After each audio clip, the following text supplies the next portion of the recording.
giờ bị tham mà sao mấy nước pho vì tao xong bị kê rồi sao bị cro về hai à sợ style đểខ្លួនanhឆ្លាញ់ទៀតដល់ពេលចឹងទៅផុសសុំពេចគេធ្វើជាក្មេងតូចអីចឹងណាពេលទៅពីផុសហើយទៅមានអ្នក comment ក្នុងវីដេអូខ្ញុំឲ្យខ្ញុំនឹងតម្លាក់ ID ហើយខ្ញុំនឹងក៏បានតម្លាក់ ID ទៅឲ្យគាត់ទៅចឹងខ្ញុំគាត់ថាផាជាងសួរមែនឲ្យពេចគេអាចនឹងគាត់ឲ្យតម្លាក់ ID add ទៅយើងឬក៏អីចឹងណាខ្ញុំអត់ស្មានថាគាត់ទៅឲ្យខ្ញុំទៅលោកអ្នកណាមិនសប្បាយចិត្តលោកអើយលេងហ្គេមសុកតែពេល load VIP 2 ដងរត់ទៅ2 ដងទៀតអាគេឲ្យពេចហើយមាន account ខ្ញុំនឹងចាប់អត់បានទៀតអើយដល់កដល់ពេលអញ្ចឹងមានជាការ set ជាខ្លាំងហើយគាត់ក៏បានឆាត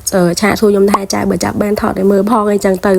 យើងក៏បានថតគាត់ថាចាប់អត់បានទេតែពេលទៅគាត់ថានៅមែនចាតែពេលអញ្ចឹងគាត់